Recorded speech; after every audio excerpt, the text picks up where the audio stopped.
નમો નમો Wang મનસાતિ ભૂમયે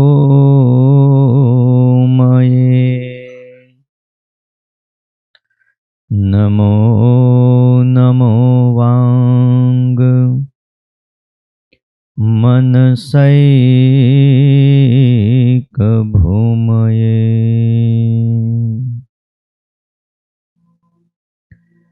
નમો નમો નંત મહાવિભૂતયે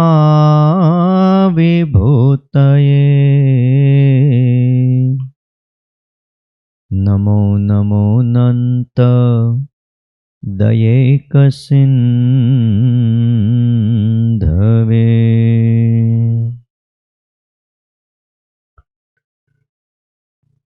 ઓમ અવતારિણે શ્રી સ્વામિનારાયણાય નમો નમઃ. શ્રી હરે કૃષ્ણાય ઘનશ્યામાય નમો નમઃ. એકાકી વનવાસીને કઠિન તપકારિણે બાલયોગી શ્રી નીલકંઠ વર્ણિન્દ્રાય નમો નમઃ. પરાત્પરાય પુણ્યશ્રવણ કીર્તનાય શ્રી સહજાનંદ સ્વામીને શ્રી નારાયણ મુનયે નમો નમઃ. બોલો શ્રી સ્વામિનારાયણ ભગવાનની, હરિ કૃષ્ણ મહારાજની, લક્ષ્મીનારાયણ દેવની, ગોપીનાથજી મહારાજની, રાધારમણ દેવની, સિદ્ધેશ્વર મહાદેવની, વિઘ્ન વિનાયક દેવની જય, કાષ્ટભંજન દેવની જય.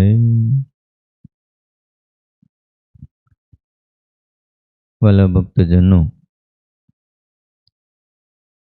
સર્વાધાર સર્વોપાસ્ય ઇષ્ટદેવ ભગવાન શ્રી સ્વામિનારાયણ, વાત્સલ્ય મૂર્તિ પૂજ્યપાદ ગુરુજી, આપ સૌ વહાલા ભક્તજનો, આજે તારીખ 7/1/2022 શુક્રવાર છે. શિક્ષાપત્રી ભાષ્યની કથા જેનું આપણે શ્રવણ કરીએ છીએ ધનુર્માસમાં 38મો શ્લોક.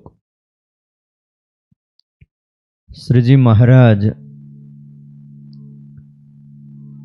વડતાલમાં રહી આ શિક્ષાપત્રી લખતા બોલે છે,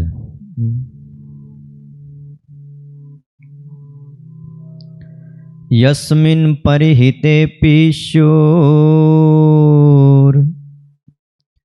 દૃશ્યાન્યંગાની ચાત્મનઃ તદ્દુષ્યમ વસનમ નૈવ પરિધાર્યમ મદાશ્રિતે.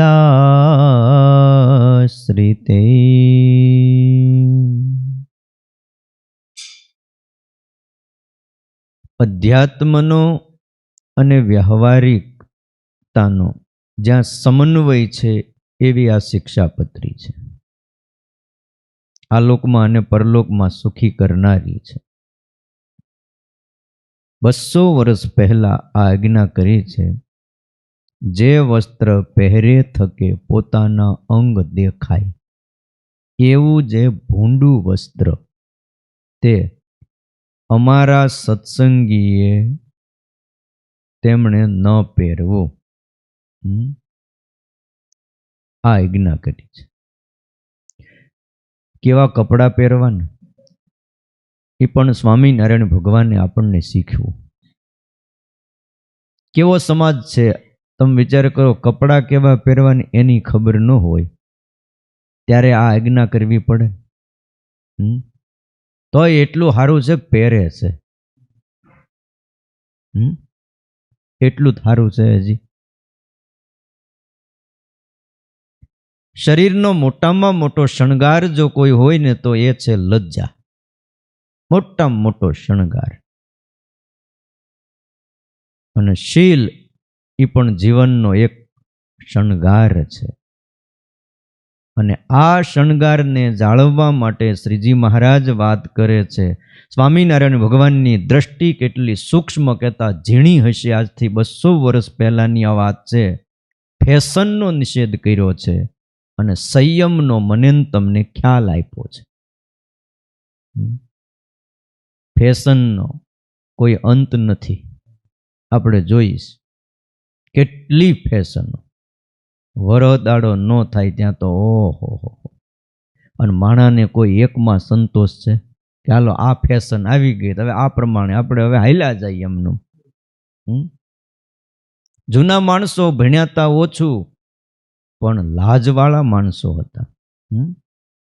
અને લાજ વિનાના માણસોને પછી એમ કહેવાય કે લાંબા લાંબા કાન. લાજ જીવનમાં હોવી જ જોઈએ. ફેશનનો નિષેધ કર્યો છે અને સંયમનો ખ્યાલ આપ્યો છે. સતાનંદ સ્વામી આ શ્લોકની વ્યાખ્યા કરતા એમ કહે છે કે જે અંગ ઢાંકવાના હોય એને વ્યવસ્થિત વસ્ત્રોથી ઢાંકવા. અતિ સૂક્ષ્મમ ચ દૃશ્યાંગમ સ્ફાટિકમ ઝાલ સન્નિભમ ન ધાર્યમ મલિનમ વાસો ધાર્યમ શુચિ ઘનમ ચ તત. 4 પ્રકારે કેવા વસ્ત્રો પહેરવા એનો વિવેક બતાવ્યો. અતિ સૂક્ષ્મ વસ્ત્ર ધારણ કરવું નહીં. બહુ ઝીણું, આછું. ઝીણું એટલે અંગ દેખાય એવું ઝીણું વસ્ત્ર ધારણ ન કરવું. તો બીજું સ્ફાટિતમ, ફાટેલું વસ્ત્ર જે હોય એને પણ ધારણ ન કરવું. ઝાલ સન્નિભમ, મચ્છરદાનીની જાળી હોય ને એના જેવું વસ્ત્ર, એવા વસ્ત્ર પણ આજે આવે છે, એ પણ ધારણ ન કરવું. લ્યો, આટલા વર્ષો પહેલા તેથી ક્યાં આવા વસ્ત્રો નીકળતા હતા? જાડા પાણકોરા જેવા વસ્ત્રો હતા ને એ પહેરીને જિંદગી કાઢી નાખતા. બોલો, કોઈ દી કોઈએ મોજ શોખની વાત નથી કરી. પણ આટલા વર્ષો પહેલા આપણા ઋષિઓ કેટલા ત્રિકા લગ્ન હશે કે એણે કીધું કે ઝાલ સન્નિભમ, જાળીવાળું વસ્ત્ર ધારણ કરવું નહીં. અને એ જ રીતે મલિનમ વાસો ન ધાર્યમ, મેલું વસ્ત્ર પણ અમારા આશ્રિતોએ ધારણ કરવું નહીં. ઘાટું, પવિત્ર અને ધોયેલું વસ્ત્ર ધારણ કરવું. આ આજ્ઞા છે. આજે પુરુષો તો હજી ઘણા મર્યાદામાં છે, પણ સ્ત્રી વર્ગ છે એ ફેશનમાં એટલા બધા ઉતર્યા છે ને એટલા બધા, અને એના માઠા પરિણામ પરિવારને, સમાજને, સોસાયટીને, કુટુંબને, અરે આખા ભારત દેશને સહન કરવા પડે છે. મર્યાદિત વસ્ત્રો હોય તો કોઈ દી કોઈ પ્રશ્ન નથી. આ વસ્ત્ર મર્યાદિત પહેરવા પાછળનું કારણ છે સંયમ. દરેકની આંખોમાં, મનમાં ઓછા વધતો વિકાર પડ્યો હોય છે, વાસના અંદર પડેલી હોય છે, અને એમાંય જોવામાં આવે એટલે વાસના પ્રદીપ્ત થાય. પણ મર્યાદિત વસ્ત્રો હોય તો કોઈનું મન એમાં આકર્ષિત થાય નહીં. એટલે આ આજ્ઞા કરે છે ફાટેલા અને જાળીવાળા વસ્ત્રો પહેરવા નહીં. પણ એટલી વાત આમાં એ ચોક્કસ કરી કે ગરીબ માણા હોય અથવા ત્યાગી હોય એને પાછો આ નિયમ લાગુ નથી પડતો. એ ફાટેલા પહેરે કે ગરીબ માણા હોય જૂના વસ્ત્રો પહેરે તો એને બાધ નથી. પણ ફાટેલા પણ હાંધેલા પાછા. પણ બીજા વ્યક્તિઓએ આવા વસ્ત્ર પહેરવાની, આજ તો ફાટેલા વસ્ત્ર પહેરવાની ફેશન છે. ન હોય તો હાથેથી ફાડે દાદા. ઓલા જીન્સના પેન્ટ આવે ને એ ગોઠણ પાસે ફાડે, હાથળ પાસે ફાડે, નીચે ફાડે, અને નીચે પાછા ઓલા ઓલા રીંસડું હાલ્યું જતો એમ પાછા દોરા કાઢે. બોલો, તમે વિચાર કરો. શ્રીજી મહારાજ એમ કહે છે કે આવા વસ્ત્રો પહેરવા નહીં. ફેશન હોય તો એ જમાનાની ફેશન છે, પણ મને તમને આજ્ઞા કરી છે ત્યાગીઓને નિયમ લાગુ પડતો નથી અને ફાટેલી કંથા પહેરવી. ફાટેલી એટલે પછી એને હાંધી દેવી, થીંગડા મારેલી. અતિ ગરીબ હોય, તીવ્ર વૈરાગવાળા હોય, જેણે દેહનો અનાદર કર્યો હોય, જેને બીજાની ઈચ્છાથી વસ્ત્ર પ્રાપ્ત થતા હોય, એના માટે બધા નિયમ લાગુ પડતા નથી. કારણ કે આ બંનેને ઈશ્વર ઈચ્છાથી વસ્ત્રો પ્રાપ્ત થાય છે. જે વસ્ત્રો મળે એ પહેરી લેવા. એ સિવાયના જે ધનવાન ગ્રસ્ત હોય એણે કદી પણ ફાટેલા કે મલિન વસ્ત્રો ધારણ કરવા નહીં. હાવ ચોખ્ખી વાત કરીશ. ધનવાન ગ્રસ્ત હોય એમણે તો ઘાટા, પવિત્ર અને મૂલ્યવાન સારા વસ્ત્રો ધારણ કરવા. એમાં કચાશ રાખવી જ નહીં. લોકો ભલે કહે, આવો વિવેક છે.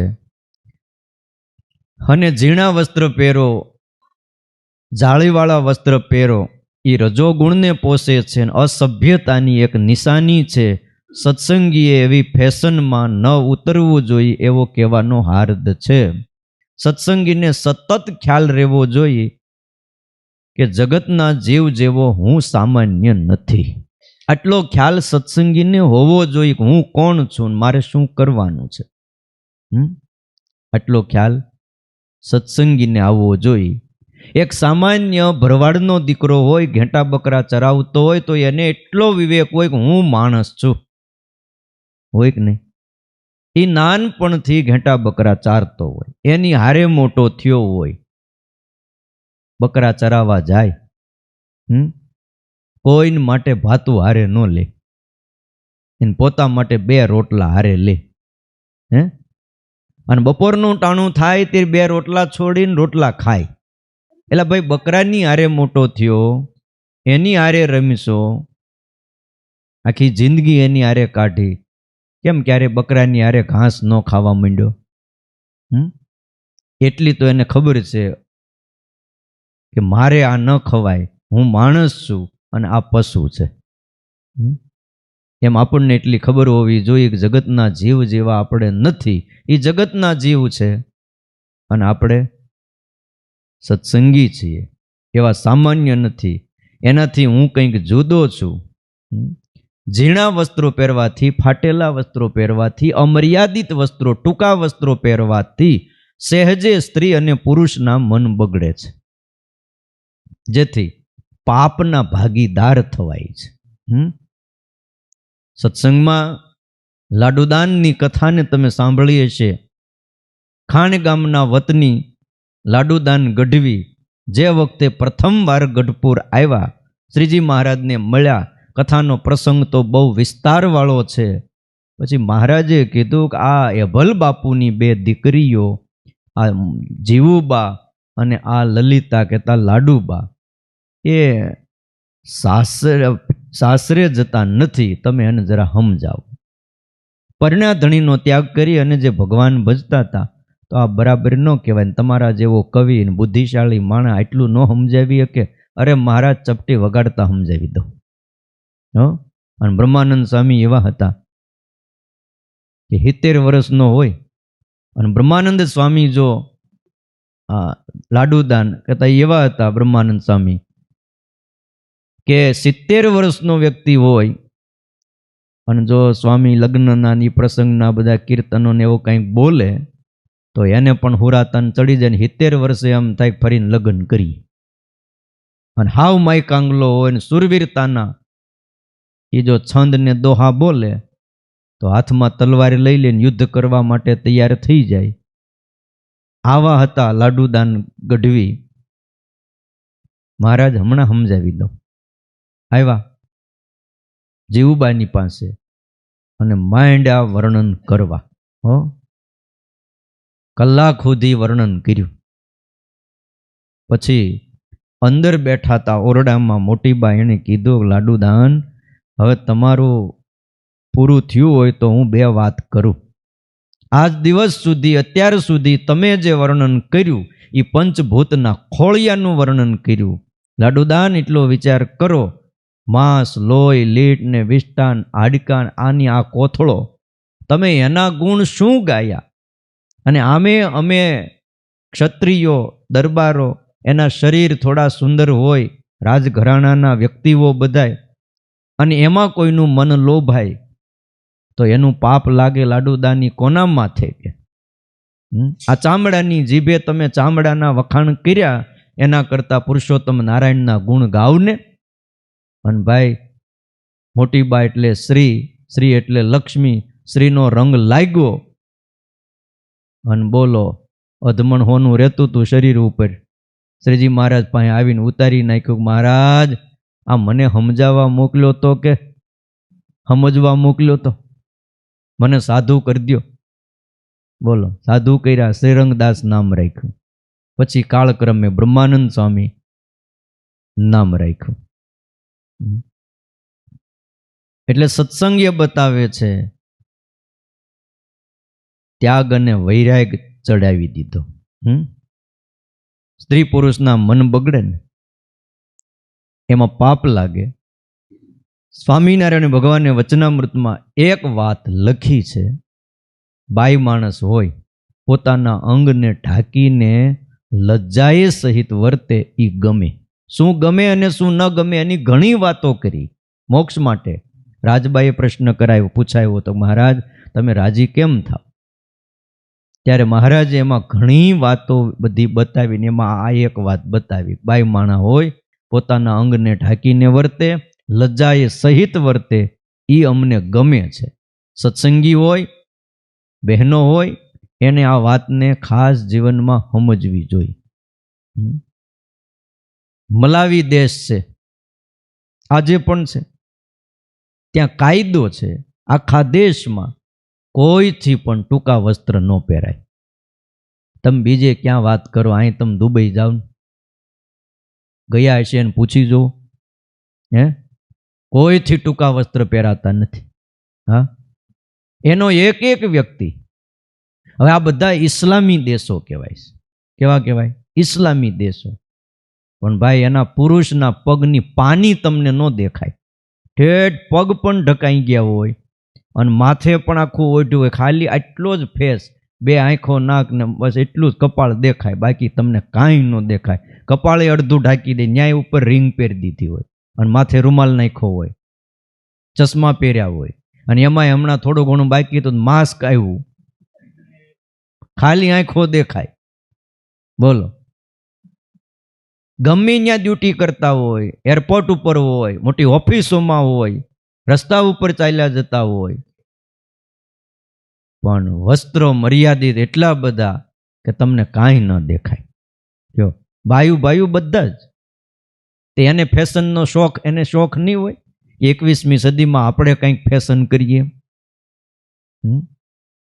આ દેશની અંદર વસ્ત્રો પહેરવાનો કાયદો છે મલાવી દેશમાં કે પરદેશથી આવેલો મુસાફર એના દેશમાં કોઈ આવે અને એરપોર્ટ ઉપર જ્યારે ઉતરે એટલે પહેલાં જ એને આ કાયદાથી વાકેફ કરી દેવામાં આવે છે અને જણાવવામાં આવે છે કે લાંબા વસ્ત્ર પહેરો અને ન હોય તો નવા લ્યો, અને નવા ન લેવા હોય ને પહેરવાય ન હોય તો પાછા ફરી જાઓ.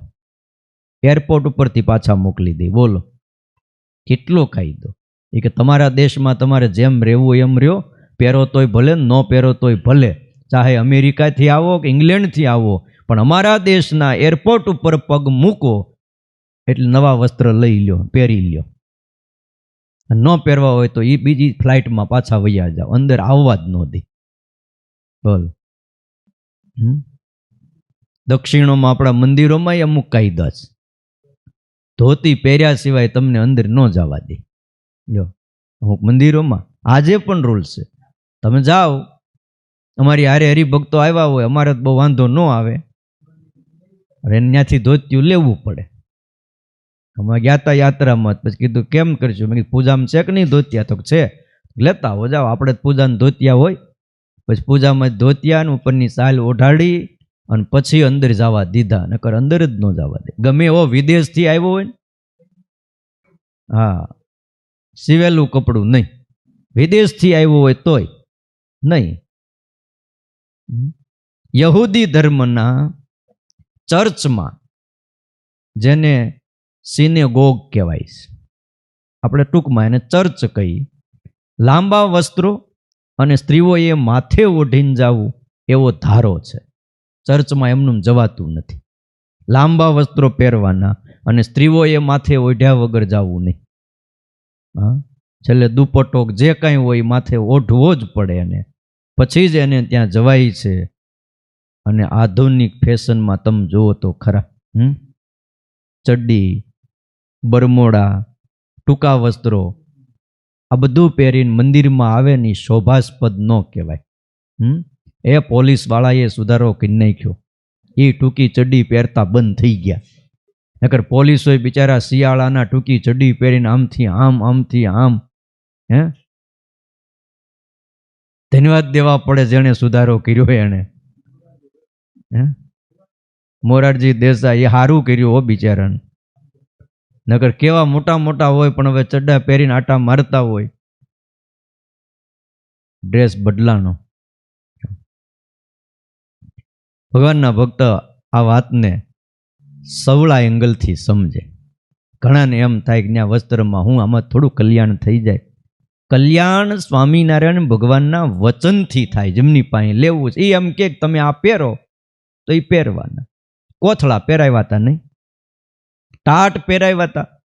અને તેદી બ્રહ્માનંદ સ્વામી આ શ્લોક વિશેનો પ્રશ્ન ઉઠાવ્યો હતો. બધાને અઢી અઢી હાથનો ટુકડો આપતા હતા. 2 હાથ, 2.5 હાથનો ટુકડો, એક કંતાનનો. તેથી બ્રહ્માનંદ સ્વામી કીધું મહારાજ થોડોક એક વેત વધારે આપો. નહીં, નિયમ એ નિયમ બધાને લાગુ પડે.